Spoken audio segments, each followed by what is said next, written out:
Ya, baik.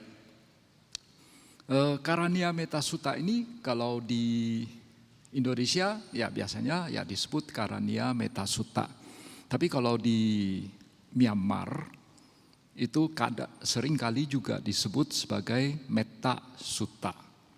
Dan terjemahan Mandarinnya itu biasanya ini pakai Tzu Jing, jadi pakai judulnya Myanmar. Karena Metta sebagaimana kita ketahui itu Mandarinnya itu adalah Tzu.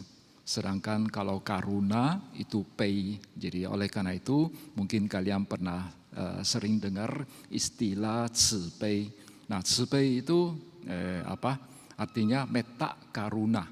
Ya, misalnya kalau yang Tzu misalnya itu Tzu-nya itu dari metta ini. Ya, baik.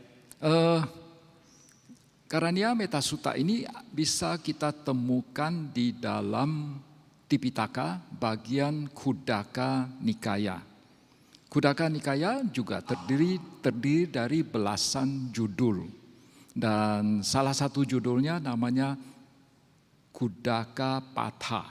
Nah, di dalam Khuddaka Patha ini, kitab Khuddaka Patha ini, nah itu ada 9 judul ya. Yang pertama itu adalah Saranataya, yaitu berlindung kepada Buddha, Dhamma, dan Sangha. Dan itu dianggap merupakan langkah yang paling dasar pada saat seseorang mau mulai mendalami Dhamma. Lalu setelah itu ya ini Dasa Sikkhapada. Ini sebetulnya sila untuk para samanera. Jadi bisa jadi kitab Khuddaka Nikaya ini adalah buku pegangan untuk para samanera di zaman dulu. Sehingga ini dianggap sebagai sila. Jadi kalau tadi 3 perlindungan, lalu yang kedua, tahap kedua menjalankan sila. Nah, karena ini untuk samanera sehingga sila untuk samanera. Lalu setelah menjalankan sila, ya kan sila, samadhi, dan panya. Nah, sekarang samadinya apa? Yaitu Dwatinsakara, yaitu ini perenungan terhadap 32 bagian tubuh. Ya, karena itu dianggap merupakan salah satu langkah meditasi yang bisa mengurangi kemelekatan kita terhadap jasmani kita. Kemudian di samping itu juga bisa mengembangkan samadhi. Kemudian yang keempat Kumara Panha. Kumara Panha ini merupakan tanya jawab antara Sang Buddha dengan seorang samanera yang namanya Sopaka. Sopaka ini dia usia 7 tahun sudah mencapai arahat. Ya, sudah mencapai arahat. Jadi ini merupakan tanya jawab antara Sang Buddha dengan samanera tersebut.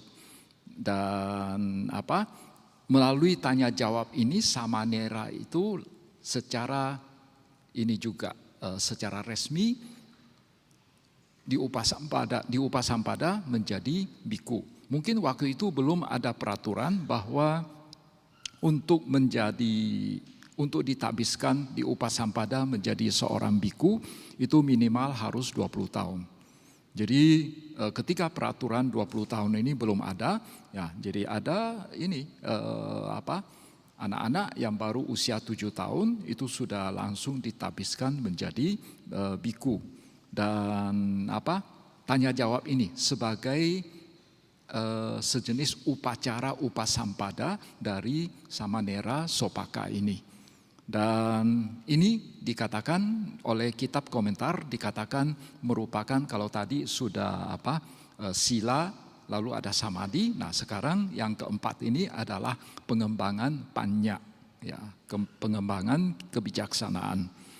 Kemudian bab yang kelima adalah Manggala Sutta. Manggala Sutta dikatakan ya setelah mencoba untuk mulai menjalankan sila samadhi dengan panya, langkah berikut adalah mengumpulkan berkah, mengumpulkan kebajikan. kebajikan ini berlaku untuk umat awam maupun untuk para Pak Bajita atau mereka yang sudah meninggalkan kehidupan berumah tangga. Jadi isi dari Manggala Sutta tahun lalu kita sudah membahas ini, itu cocok untuk segala kalangan, baik yang berumah tangga maupun untuk yang Pak Bajita. Kemudian setelah itu, ya, kalau Manggala Sutta ibaratnya itu adalah bagaimana kita melindungi diri sendiri dengan kebajikan. Nah, kalau Ratana Sutta itu bagaimana kita melindungi diri kita sendiri dari gangguan pihak yang lain. Nah, itu adalah Ratana Sutta. Mudah-mudahan nanti ke depannya kita juga bisa membahas Ratana Sutta ini. Sutta ini lebih panjang lagi, ya. Jadi mungkin bisa minimal 10 kali pertemuan baru habis. Kemudian berikut adalah Tirokuda Sutta. Kalau Tirokuda Sutta itu ini bagaimana kita bisa membantu makhluk-makhluk yang lain, ya. Kemudian terutama makhluk peta. Kemudian Nidikanda Sutta, ya. Jadi kalau tadi untuk untuk membantu makhluk yang lain, kalau Nidikanda Sutta itu khusus untuk mereka yang kebajikannya itu sudah banyak. Kemudian terakhir Metta Sutta. Sang Buddha mengajak kita untuk bagaimana mengembangkan metta, karena dikatakan di dalam Welama Sutta bahwa walaupun seseorang hanya sekejap saja mengembangkan metta, ya, memancarkan metta, dikatakan pahalanya itu jauh lebih besar dari seseorang berdana kepada seorang Buddha, membangun wihara begitu. Ya, jadi hanya sekejap saja mengembangkan metta, ya. Jadi oleh karena itu dari sini kita bisa lihat betapa pentingnya metta bawana atau pengembangan metta ini. Ya, baik. Jadi Karania Metta Sutta ini dibabarkan oleh Sang Buddha itu di kota Sawathi, ya, persisnya di Jetawana. Jadi waktu itu, ini secara ringkas sinopsisnya. Jadi waktu itu ada sejumlah biku, 500 biku, itu diganggu oleh para dewa pohon terutama, di lereng gunung Himalaya. Nah, karena adanya kasus ini, lantas Sang Buddha membabarkan Karania Metta Sutta ini kepada ke-500 biku tersebut. Ya, bagaimana caranya untuk melindungi diri. Jadi sutta ini mempunyai dua fungsi. Fungsi pertama adalah sebagai parita. Parita artinya melindungi diri sendiri.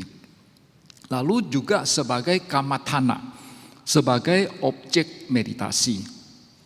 Jadi objeknya apa? Metta, ya.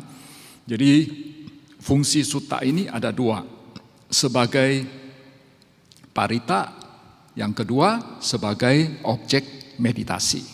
Jadi oleh karena itu sebetulnya justru Karania Metta Sutta yang paling sering dibaca oleh umat di wihara, ya, pada saat kebaktian. Tapi sebetulnya kalau kita lihat isi sutta ini, sebetulnya ini ditujukan ke para biku, bukan untuk umat awam sebetulnya, karena isinya itu dalam. Isinya dalam, maksudnya itu isinya itu cenderung membawa seseorang meninggalkan keduniawian. Justru yang lebih cocok untuk umat awam sebetulnya Manggala Sutta. Nah, seperti yang tadi saya katakan bahwa Manggala Sutta itu cocok untuk para biku, juga cocok untuk perumah tangga. Nah, sekarang kita lihat cerita detailnya. Jadi waktu itu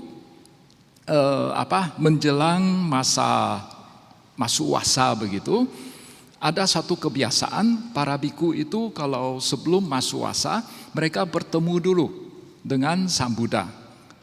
Nah, karena selama masa wasa itu mereka mau ini mendalami meditasi. Jadi oleh karena itu seringkali mereka datang menghadap ke Sang Buddha minta objek meditasi. Ya, setelah mendapatkan objek meditasi baru mereka berangkat ke tempat wasa masing-masing. Jadi Jadi mereka konon ini tentu saja menurut kitab komentar. Jadi menurut kitab komentar, jadi para biku itu akan mendapatkan objek meditasi sesuai dengan carita mereka, sesuai dengan karakter mereka. Menurut kitab komentar, ya, ini tidak ada di dalam Tipitaka, hanya ada di dalam kitab komentar, bahwa ada 6 jenis karakter manusia. Satu yang namanya raga carita, yaitu orang yang lebih dominan ini ya, nafsunya, ya, nafsu lobanya, nafsu kesenangan indriawinya itu lebih dominan, itu yang namanya raga carita. Lalu ada yang lebih dominan dosa carita. Jadi ini lebih dominan, lebih suka marah-marah. Ya, emosional, orangnya lebih emosional. Lalu yang ketiga, tipe manusia yang ketiga, moha carita, yaitu lebih dominan kegelapan batin, ketidaktahuan, lebih dominan pada dirinya. Lalu yang keempat, witaka carita. Witaka itu orangnya pemikir, segala sesuatu itu dianalisa, ya. Lalu yang keempat adalah sadda carita. Nah, orang tipe yang kelima ini dia tuh tidak suka berpikir, orangnya bakti sekali. Pokoknya kalau gurunya mengatakan A, ya dia ikuti A. Tidak peduli apakah itu masuk akal atau tidak, pokoknya dia ikuti saja. Ya. Nah, itu adalah sadda carita. Kemudian ada lagi yang namanya budi carita. Orang yang lebih dominan itu panya, kebijaksanaannya itu sudah cukup berkembang. Nah, untuk keenam tipe manusia ini, jadi masing-masing tipe ada objek meditasi yang cocok untuk diri mereka. Misalnya untuk raga carita, orang yang lebih dominan nafsu, maka objek meditasi mereka adalah 32 bagian tubuh dan asubha, ya, asubha. Ada 2 pendekatan sebetulnya terhadap objek meditasi 32 bagian tubuh dan asubha ini. Jadi pendekatan pertama adalah sejenis perenungan saja. Kita membayangkan saja tubuh 32 bagian tubuh itu seperti apa. Itu pendekatan pertama. Pendekatan yang kedua, ada guru yang menyatakan, oh tidak boleh, harus mencapai jana dulu, harus mencapai tingkat tertentu dulu dari meditasinya, baru mampu melihat secara betul-betulan, ya, 32 bagian tubuh kita, termasuk juga 32 bagian tubuh makhluk yang lain, ya. Ya, itu adalah pendekatan yang kedua. Yang mana yang betul? Rasanya dua-duanya betul, karena yang pertama pun di dalam sutta bisa kita temukan, ya. Kemudian dosa carita, objek meditasi yang cocok untuk mereka adalah 4 Brahma Wihara, atau biasanya juga disebut sebagai Appamanya. 4 Brahma, nama lain dari 4 Brahma Wihara itu adalah Appamanya. Tidak ada batasnya. Saudara kita yang dari Mahayana yang sering pakai istilah Appamanya ini, mungkin kalian pernah dengar Si Wu Liang Xin, ya, Si Wu Liang Xin, Ci Bei Si Se, ya, metta, karuna, mudita, sama upeka, ya. Ya, jadi itu untuk dosa carita, orang yang lebih dominan emosi, marah-marah, ya. Kemudian orang yang lebih dominan moha itu adalah maranasati, perenungan terhadap kematian, bahwa setiap saat dia akan mengalami kematian, tidak tahu kapan kematian itu akan tiba. Oleh karena itu dia juga merenungkan, mencoba untuk membangkitkan samvega citta, ya, samvega citta. Ya, ini kira-kira yang 32 bagian tubuh. Kalau 32 bagian tubuh itu dalam kitab komentar seringkali dibagi menjadi 2 bagian. Satu bagian yang lebih banyak unsur padatnya, ya, unsur tanahnya. Jadi dia bersifat padat. Lalu bagian yang kedua, kelompok yang kedua itu adalah lebih banyak cairannya. Ya, ya, ini sekilas saja. Kemudian 10 asuba, ya kira-kira ini berbagai jenis mayat, termasuk tengkorak, ya, termasuk tulang belulang, ya. Kemudian, belum ya, nanti. Ya, kemudian untuk yang Vitaka Carita, jadi tipe karakter orang yang suka berpikir, pemikir, suka analisa. Maka objek meditasi yang cocok untuknya adalah anapanasati. Ya, perhatian terhadap keluar masuknya napas. Atau bisa juga objek kasina, misalnya kasina tanah, ya, kasina tanah, kasina air, kasina api. Kemudian bagi mereka yang lebih dominan sadda, keyakinan, ya, gampang percaya, maka objek meditasi untuk dirinya adalah Buddha Nusati, ya. Kemudian bagi mereka yang panyaknya sudah cukup berkembang, maka ini Jatu Datu Wawatthana, meditasi 4 unsur, ya, meditasi 4 unsur. Jadi hati-hati, ada perbedaan antara meditasi kasina dengan meditasi 4 unsur. Meditasi kasina juga ambil objek tanah, air, api, angin. Tetapi itu adalah tanah, air, api, angin, dan betulan begitu. Jadi tanah, ya, kita bikin satu nampan, ditempelin dengan tanah, ya, diisi dengan tanah, taruh di depan kita. Jadi tanah itu betul-betul jadi objek meditasi kita dalam meditasi kasina. Tetapi untuk meditasi 4 unsur, ya, 4 unsur itu tanah, air, api, angin. Tapi bukan objek benda betulannya. Tapi itu yang kita menjadi objek meditasi kita itu adalah sifat dari 4 unsur itu, sifat dari tanah itu. Misalnya tanah mempunyai 6 sifat, yaitu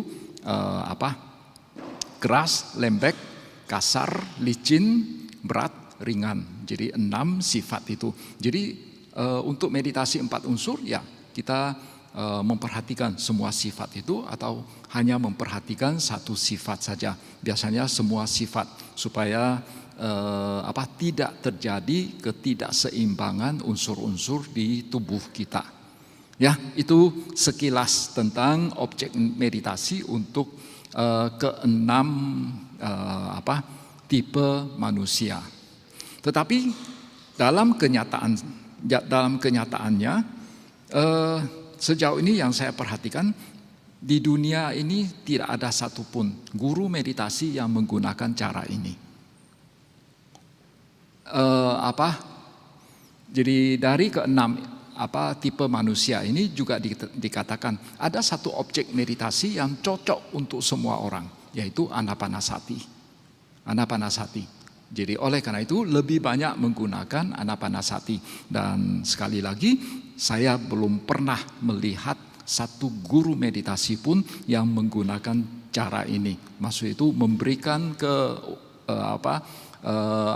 meditator, ya, objek meditasi berdasarkan karakter ini. Karena untuk menentukan karakter itu kadang sulit juga, ya. Dalam situasi tertentu orang cenderung emosi. Dalam situasi tertentu mungkin dia lebih sebagai pemikir, ya.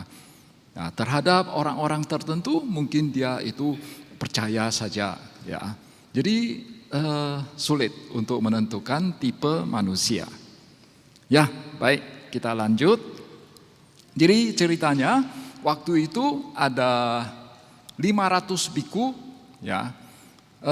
Mereka datang menghadap, mereka satu rombongan, lalu menghadap ke Sang Buddha menjelang masuk wasa, minta objek meditasi.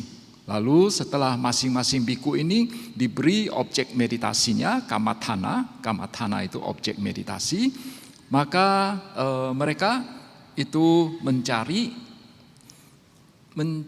tempat tinggal yang sesuai.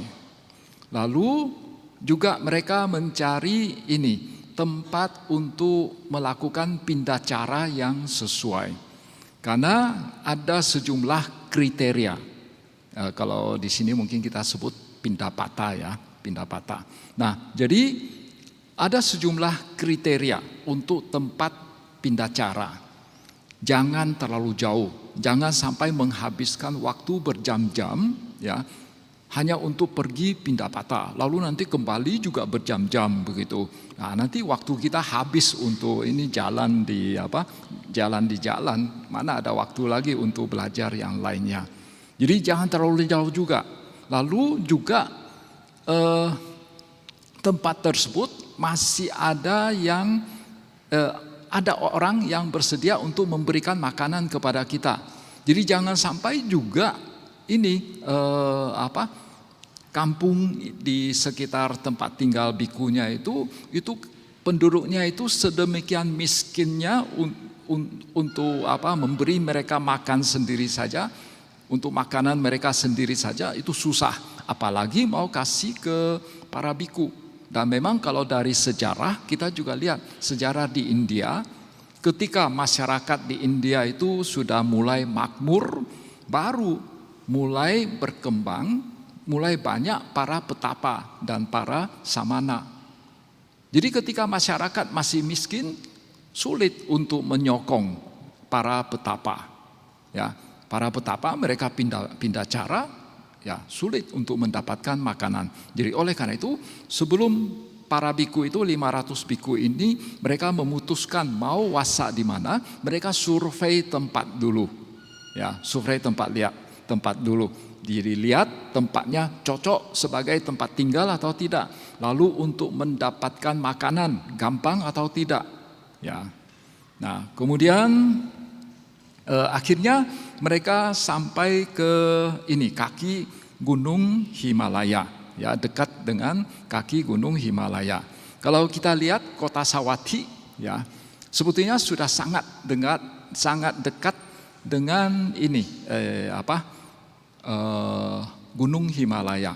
Ya, jadi oleh karena itu kalau mereka jalan kaki dari kota Sawathi ke kaki Gunung Himalaya itu tidak terlalu jauh. Ya, jadi akhirnya mereka sampai ke kaki Gunung Himalaya. Nah, ada satu tempat di mana itu hamparan batunya itu seperti kristal biru. Ya, lokasinya cantik sekali. Lalu dihiasi hutan belukar yang sejuk dan teduh. Kadang-kadang kita dengar, oh Bante, ini tempat meditasi ini sangat indah begitu. Tapi kadang-kadang saya pikir, waktu kita sedang meditasi kan matanya merem. Jadi walaupun tempatnya seindah apapun, itu kita mana bisa menikmatinya. Matanya merem, mana bisa lihat yang lain. Tapi kalau teduh, sejuk itu memang bagus karena tidak butuh AC. Karena kalau tempat meditasinya itu terlalu panas susah, ya kita gerah, tidak tahan duduk berjam-jam, ya sangat menderita. Nah, kemudian tanahnya berpasir bagaikan lembaran perak. Lalu pasir-pasirnya ada yang agak besar, lalu berkilauan karena kena sinar matahari, sehingga dikatakan pasirnya itu kayak mutiara. Ya. Kemudian dikelilingi oleh kumpulan air yang sejuk dan bening. Karena air juga sangat penting. Ya. Kalau sulit untuk mendapatkan air, entah itu untuk mandi atau untuk minum, nah itu susah juga. Tapi untuk mandi sepertinya masih oke. Karena zaman dulu itu sepertinya ada peraturan Winaya, biku itu 2 minggu baru boleh mandi 1 kali. Ya, jadi sebetulnya bikunya itu juga mandinya itu tidak sering-sering. Ya, oke. Ya, kemudian lalu setelah mereka sampai di kaki gunung Himalayanya, lalu mereka langsung survei. Ya, keesokan harinya mereka melakukan pindah cara ke desa yang tak jauh dari tempat yang mereka pilih tadi itu. Lalu konon ya ada ribuan penduduk yang tinggal di desa tersebut. Umumnya mereka memiliki sabda yang cukup bagus. Ya, mereka dengan gembira memberikan dana makanan, memberikan pindapata kepada para biku. Ya. Kemudian setelah mereka melihat para biku datang, lantas mereka tahu itu menjelang masuk wasa, sehingga mereka minta para biku berwasa di sana. Dan mereka menjanjikan, kami akan buatkan kuti untuk para bante, dan kami juga akan menyediakan berbagai perlengkapan hidup untuk para bante. Ya. Kemudian hari kedua, para biku survei lagi ke desa yang lain yang dekat sana juga. Karena kalau hanya mengandalkan satu desa di mana ada 500 biku yang wasa di sana, tentu saja itu tetap tidak cukup. Ya, tidak cukup, agak riskan. Jadi oleh karena itu perlu survei ke desa yang lain. Ya, yang kedua, mereka survei ke desa yang kedua. Itu juga umatnya memiliki sabda, juga memberikan dana makanan yang cukup, juga minta mereka wasa di sana.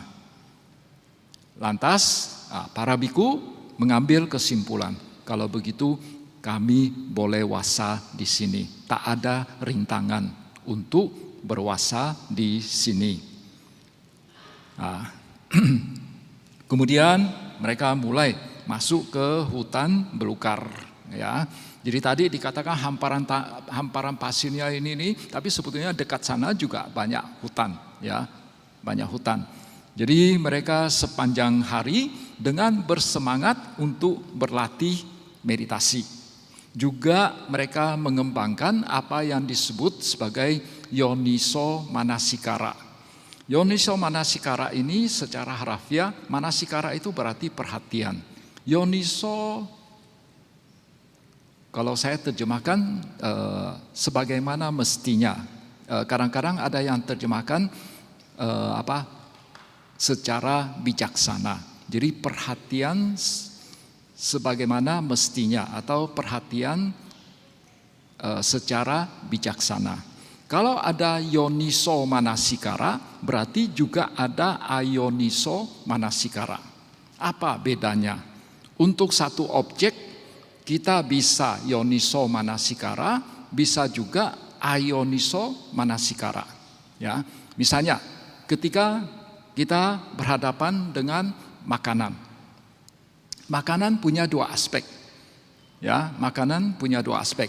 Satu, rasanya enak. Tentu saja ini secara umum, rasanya enak. Satu lagi, ya, ini dia bisa mempertahankan hidup kita.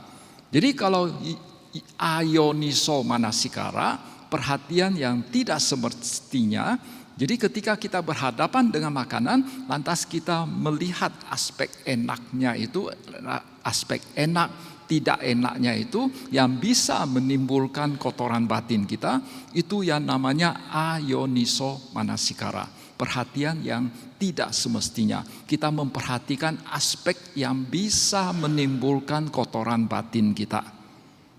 Tapi kalau sama kita berhadapan dengan makanan, kalau kita yoniso manasikara, kita memperhatikan aspek yang tidak akan menimbulkan kotoran batin kita, maka itu disebut ayoniso manasikara. Misalnya, ketika berhadapan makanan, kita merenungkan bahwa makanan ini, saya makan makanan ini hanya sekedar untuk mempertahankan hidup saya.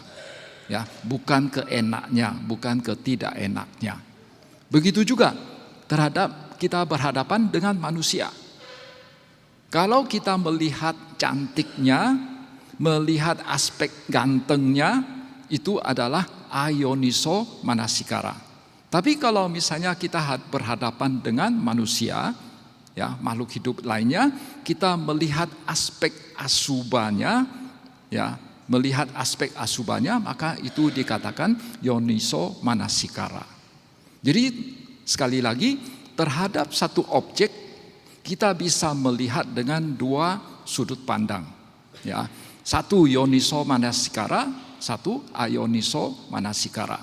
Jadi waktu itu ya para biku dikatakan juga ini mengembangkan yoniso manasikara, perhatian yang semestinya. Ya, jadi mereka itu bermeditasi di bawah pohon. Lalu ada sejumlah biku karena meditasinya cukup bagus, ya, mencapai samadhi. Karena dikatakan ketika seseorang memasuki samadhi, batinnya itu akan bercahaya, ya, tubuhnya akan mengeluarkan cahaya, terutama batin akan mengeluarkan cahaya. Jadi karena kecemerlangan para biku, akhirnya itu membuat para dewa pohon itu agak terganggu karena terlalu terang. Terlalu terang. Jadi itu membuat dewanya itu terganggu, ya. Jadi akhirnya awalnya mereka tinggal di atas pohon, akhirnya turun dari pohonnya, ya, turun dari pohonnya. Lalu bersama ada dewa yang menggendong anaknya. Karena ada dewa tingkat rendah seperti dewa pohon, kan umumnya kan dikatakan dewa itu lahirnya melalui lahir secara spontan. Apa ya istilahnya, saya kok lupa. Lahir secara spontan. Jadi kalau lahir secara spontan langsung menjadi orang dewasa. Tapi ada dewa tingkat rendah tertentu, misalnya ada sebagian dewa pohon, tidak semua. Ada sebagian dewa pohon itu lahirnya bukan secara spontan, tapi lahir melalui rahim juga. Jadi kalau dewanya itu beranak, ya, anaknya itu dari lahir bayi dulu, lalu pelan-pelan membesar begitu. Ada sebagian dewa begitu. Nah, jadi ada sejumlah dewa pohon itu mereka punya anak kecil. Jadi anak kecilnya pun itu terpaksa mereka gendong ke bawah lalu mondar-mandir, ya, di tempat lain begitu karena mereka terganggu dengan cahaya, ya, cahaya para biku. Jadi mereka terpaksa turun dari pohon. Nah, lalu setiap hari begitu. Lalu setelah pikir-pikir, ini para bante akan wasa di sini. Berarti kita selama 3 bulan ini akan susah untuk tinggal di tempat kita. Akan terganggu terus oleh para biku ini. Jadi akhirnya akhirnya mereka mencoba supaya para biku itu jangan wasa di sanalah. Karena para biku itu mengganggu kita. Akhirnya mereka menyusun strategi. Bagaimana caranya itu menakut-nakuti para biku supaya mereka tidak wasa di sana. Jadi akhirnya pada malam hari, ketika malam hari tiba, para biku sedang menjalankan tugas samana mereka, yaitu berlatih meditasi. Maka para dewa pohon itu memperlihatkan wujud yaka, wujud yang menyeramkan. Ya, lalu mereka berdiri di kejauhan. Para dewa umumnya dalam kondisi biasa kita tidak bisa melihat mereka. Begitu juga hantu, kita tidak bisa melihat mereka.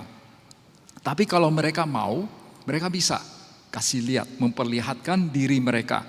Entah itu yang asli atau kebanyakan adalah terserah mereka mau berubah wujud seperti apa. Jadi ada dewa yang memperlihatkan diri mereka itu seperti sesosok yaka yang menyeramkan, lalu mereka berdiri di kejauhan, ya. Bayangkan biku sedang meditasi, ketika buka mata sebentar, kejauhan ada ada sosok yang menyeramkan, ya. Jadi bagi biku yang tentu saja ini kan mereka belum mencapai kesucian, ya, ya belum mencapai kesucian. Jadi bagi sejumlah biku ya itu mengguncang batin mereka, ya. Atau mereka mengeluarkan suara yang menakutkan, ya, suara yang menakutkan dan membuat para biku jantungnya itu berdetak hebat, ya. Ada sebagian biku yang sampai mukanya itu pucat pasi begitu. Dan akhirnya ada cukup banyak para biku itu, ya, yang batinnya itu belum kokoh, itu mereka sampai tidak bisa meditasi, ya. Mereka sampai kehilangan sati, ya.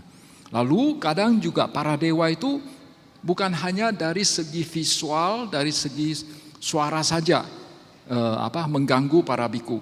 Dari segi penciuman pun mereka mengeluarkan bau busuk, ya. Dewa itu sebetulnya aslinya wangi, ya. Wangi atau paling tidak itu tidak ada bau. Tapi untuk mengganggu, ya, para biku, mereka juga mengeluarkan bau busuk, ya, supaya bikunya itu tidak betah tinggal di sana.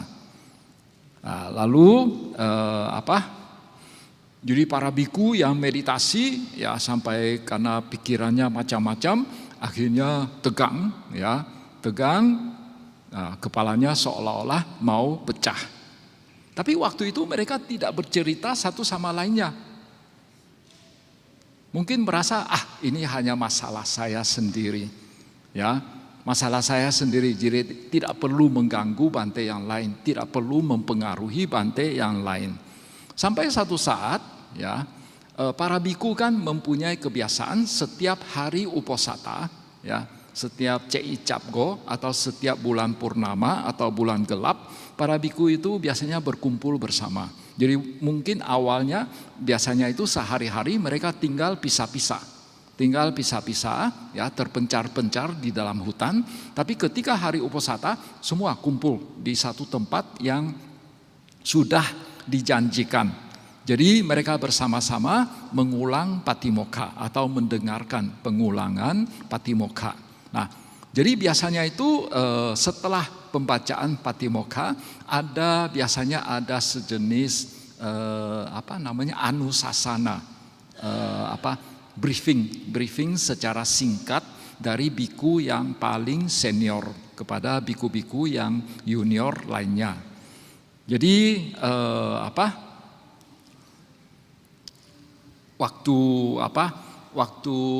biku seniornya itu memberikan briefing kepada para biku junior, ya, dia berpikir saat baru masuk beberapa hari, para biku itu kulitnya masih bersih, terang, indrianya bening. Tapi sekarang kok biku-bikunya itu kurus, lalu pucat pasi, ya. Lantas dia tanya, apakah tempat ini tidak sesuai untuk wasa? Kok kalian jadi begitu sekarang? Ya, mungkin dewa pohonnya itu enggak berani mengganggu yang senior ini. Jadi dewa pohonnya itu hanya mengganggu biku-biku yang junior. Jadi biku senior ini dia tidak tahu keadaannya. Lantas ya dia tanya, awalnya kalian datang ke sini kok masih sehat-sehat, wajahnya masih bersih begitu, kok sekarang menjadi kurus, pucat pasi begitu, ya, kusut begitu. Nah, lantas seorang biku mulai cerita, ini karena kami mengalami ini, terganggu, ya. Setelah satu orang biku cerita, biku yang lain, iya saya juga mengalami begitu. Mulai terungkap, ya, apa yang dialami oleh kebanyakan biku yang wasa di sana. Lalu biku senior tersebut dia mengatakan ada dua cara untuk masuk wasa. Jadi ini kan mereka baru masuk wasa mungkin 1-2 minggu begitu, ya. Jadi biku senior ini dia bilang ada dua cara masuk wasa. Misalnya secara resmi masuk wasanya itu bulan 7. Kebanyakan biku masuk wasanya di bulan 7. Tapi kalau kondisinya seperti yang terjadi saat ini tidak sesuai, maka mereka masih punya kesempatan untuk cari tempat lain lagi untuk masuk wasa ulang di bulan 8. Itu yang dimasukkan dengan ada 2 cara untuk masuk wasa. Jadi kalau misalnya tempatnya tidak sesuai, ya berarti harus pindah ke tempat yang lain. Ya akhirnya ya mereka para biku itu putuskan, udah kita pindah saja, ya kita merapikan dulu tempat tinggal kita, lalu membawa pata dan jubah mereka karena itu adalah harta para biku, ya.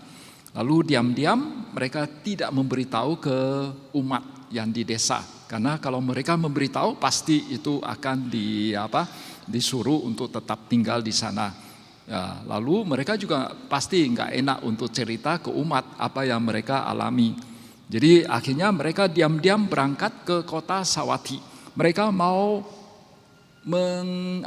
mencari petunjuk, mau minta petunjuk dari Sang Buddha. Jadi akhirnya mereka berangkat lagi ke Sawati untuk bertemu dengan Sang Buddha. Lalu ketika mereka datang ke Jetawana, tempat Sang Buddha wasa, lalu Sang Buddha ketika melihat mereka, loh, para biku itu kalau sedang wasa itu tidak kemana-mana, tidak berkelana. Ini kok kalian ini datang ke sini ketika sedang wasa, itu kan melanggar peraturan latihan, ya. Lalu kenapa kalian lakukan seperti itu? Lalu Lalu mereka cerita. Lalu Sang Buddha mencoba untuk meneropong dengan batin beliau untuk mencari apakah ada tempat wasa yang lebih sesuai. Tapi ternyata tidak ada. Akhirnya Sang Buddha mengatakan tak ada tempat lain. Pergilah. Bila ingin terbebas dari, maksud itu kembali ke tempat wasa semula. Kalian kembali saja ke tempat wasa semula. Lalu bila ingin terbebas dari ketakutan, maka ini gunakanlah ya metta sutta ini, ya ajaran tentang metta ini sebagai parita dan kamathana. Sebagai parita artinya para biku seyogianya tiap hari membaca metta sutta ini. Lalu di samping baca, kalau baca kan kadang juga kita nggak paham artinya. Jadi di samping kita membaca sutta ini, kita juga mengembangkan metta bawana. Kita juga memancarkan metta kepada makhluk-makhluk yang berada di sekeliling kita. Itu yang dimaksudkan, ya. Nah, versi yang lain, ini menurut kitab komentar juga, ya. Jadi Sang Buddha mengatakan, pergilah, kembalilah ke tempat semula. Jadi penghuni hutan seyogianya tahu melindungi diri sendiri dengan cara setiap senja dan pagi itu membaca metta sutta, mengembangkan metta, lalu merenungkan asubha, ya, merenungkan maranasati, lalu juga mengembangkan samvega citta dengan merenungkan 4 landasan yang bisa menimbulkan samvega citta. Lalu setelah Sang Buddha membabarkan sutta ini, ya akhirnya para biku kembali ke tempat wasa mereka. Karena setiap hari membaca metta sutta ini dan karena setiap hari mengembangkan metta, memancarkan metta ke sekeliling, akhirnya mereka tidak lagi diganggu oleh para dewa. Ya, jadi itu kira-kira secara ringkas asal usul mengapa Sang Buddha membabarkan Karaniya Metta Sutta ini. Kemudian tadi ada disinggung tentang samvega citta. Apa terjemahan? Apa arti samvega citta? Standarnya bagaimana ya? Tadi saya agak senyum-senyum waktu awal karena saya mendengar terjemahan satwa. Karena menurut kamus itu satwa itu binatang. Nah, kita ini disebut satwa, ya. Ya. Samvega citta biasanya diterjemahkan sebagai apa?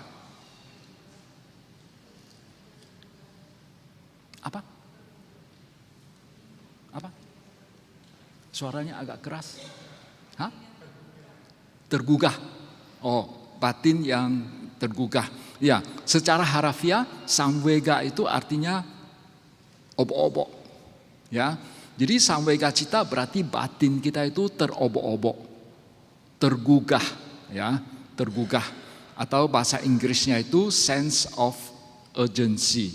Jadi oleh karena itu kadang-kadang di literatur Indonesia juga diterjemahkan sebagai kemendesakan, ya, perasaan kemendesakan. Ya, itu sebetulnya terjemahan dari Inggris langsung, sense of urgency. Tetapi kalau kita mau terjemahkan secara langsung samvega cita, kalau menurut saya memang ini ketergugahan, ya, ketergugahan batin, ya, cita itu kita terjemahkan sebagai batin. Jadi kalau menurut kitab komentar ada 8 hal yang bisa menimbulkan samvega cita kita, ya, yaitu merenungkan 8 dukkha yang bisa timbul. Ya, dukkha karena kelahiran, dukkha karena usia tua, dukkha karena sakit, dukkha karena meninggal, ya, dukkha karena terlahir di alam rendah, 4 alam rendah, yaitu neraka, binatang, peta, dan asura. Lalu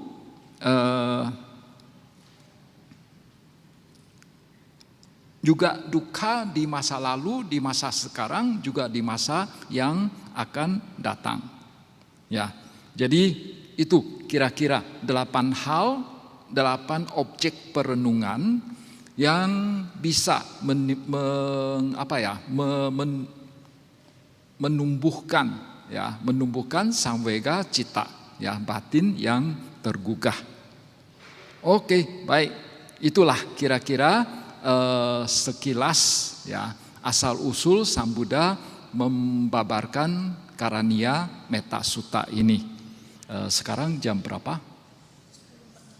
Oh, 10.46, ya, sudah ini juga. Oke, mulai besok malam, ya, besok malam kita akan mulai masuk ke isi sutta ini, ya, ke isi sutta. Ya, baik, mungkin biasanya ada tanya jawab. Ya, oke, mungkin 5 menit tanya jawabnya, ya. Oke, silakan. Di sana ada yang angkat tangan, mungkin pengurus atau panitia, petugas bisa memberikan mic-nya. Oh, sana juga ada ya. Ya, pokoknya kalian atur.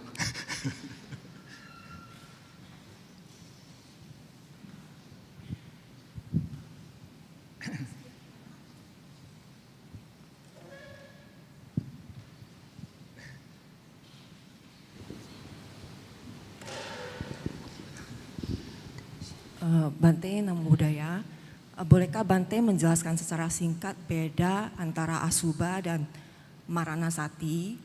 Karena apakah ada irisannya dalam merenungkan kematian? Itu pertanyaan. Boleh lebih keras. Mohon dijelaskan secara singkat perbedaan antara meditasi Asubha dan Maranasati. Asubha sama Maranasati. Apakah ada irisan karena sama-sama objeknya kematian? Oh tidak. Kalau Asubha itu kita betul-betul mengambil objek jenazah, ya, jenazah yang sedang bengkak, sedang membiru, sedang berdarah-darah, mayat yang terpotong-potong begitu. Sedangkan kalau Maranasati kita tidak mengambil objek real begitu. Jadi kita lebih merenungkan aspek kematian itu sendiri, bahwa oh ini saya suatu saat akan mati, ya, suatu saat saya akan mati, ya, dan kapan saya mati saya belum tahu begitu. Jadi setahu saya begitu, ya, setahu saya begitu. Saya kurang tahu bagaimana guru meditasi yang lain, ya. Setahu saya begitu. Itu kira-kira jawaban saya. Memadai? Sorry. Makasih Bante. Satu lagi Bante, Ya.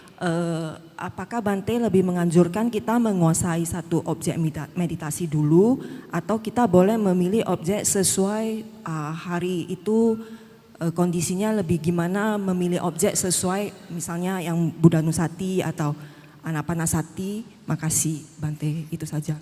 Seperti yang saya katakan tadi, bahwa objek yang cocok untuk semua tipe manusia itu adalah Anapanasati. Memang bisa saja sih kita memilih objek seperti yang dikatakan tadi sesuai dengan carita, ya, karakter. Tapi sekali lagi untuk mengenal karakter itu sulit. Ada satu cerita juga saya pernah dengar, itu konon berhubungan dengan Sang Buddha sendiri. Jadi waktu itu Bante Sariputta itu dia punya dia baru menabiskan seorang biku baru. Nah, setelah biku baru ini ditabiskan oleh Bante Sariputta, dia langsung meditasi sendiri. Dia ambil objek asubha. Nah, mungkin merasa senang, ya, akhirnya dia ambil objek asubha, dia latihan, setelah cukup lama latihan ternyata tidak mengalami kemajuan. Akhirnya dia mendatangi Bante Sariputta, tanya, saya ini cocok meditasi apa? Objeknya apa? Lantas Bante Sariputta karena lihat biku muda ini orangnya ganteng, nah, mungkin dia melekat terhadap kegantengannya itu, akhirnya kasih dia objek asubha lagi. Kasih dia objek asubha. Lalu biku ini dia mungkin juga tidak cerita bahwa sebelumnya itu dia sudah latihan asubha. Jadi dia kembali lagi latihan, setelah sejumlah waktu tidak ada hasilnya juga. Akhirnya dia mendatangi lagi Bante Sariputta. Lalu Bante Sariputta waktu itu juga akhirnya menuntun biku muda ini untuk langsung berhadapan dengan Sang Buddha saja. Lalu Sang Buddha melalui mata batinnya melihat bahwa biku muda ini dalam banyak kelahiran lampaunya itu hidup sebagai seorang pengrajin emas. Nah, akhirnya Sang Buddha ini memberikan objek meditasi, yaitu dia melakukan visualisasi terhadap sekuntum bunga teratai yang terbuat dari emas. Jadi karena kelahiran lampaunya itu pengrajin emas, sehingga ini tiap hari lihat emas, sehingga ketika membayangkan emas gampang sekali, ya. Jadi karena dia mendapatkan objek yang sesuai dengan kelahiran lampau dia, akhirnya ini konon tidak lama kemudian, ya, dia dalam meditasi mengalami kemajuan dan akhirnya mencapai tingkat kesucian tertinggi, ya. Tapi ya kembali lagi, saat ini kita sudah tidak bisa lagi bertemu dengan orang sekaliber Sang Buddha. Bante Sariputta saja, ya, orang sekaliber Bante Sariputta saja masih kadang belum mampu untuk memberikan objek yang sesuai. Jadi karena kita saat ini tidak tahu karakter kita persisnya seperti apa, jadi oleh karena itu yang paling cocok itu adalah Anapanasati. Dari pengalaman seringkali juga, ya, dulu ketika saya retret dalam jangka panjang ikut sejumlah guru meditasi, kadang cukup banyak, ya, cukup banyak yogi yang ini setelah mencoba Anapanasati sekian tahun gitu tidak maju-maju, lantas ini mereka minta ganti objek meditasi, misalnya ganti objek kasinatana, ya, atau objek yang lainnya, ya, yang paling sering sih memang kasinatana. Nah, lalu setelah mereka ganti objek sama aja tetap tidak maju-maju. Jadi dalam hal ini seseorang tidak maju dalam meditasi, sebetulnya banyak faktor yang mempengaruhi. Satu bisa jadi karena objek yang tidak sesuai.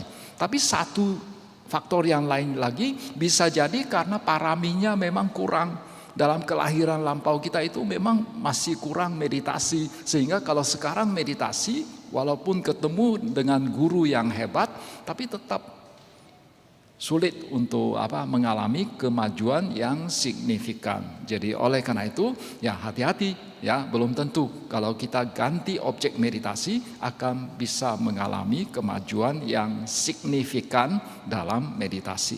Itu kira-kira jawaban saya.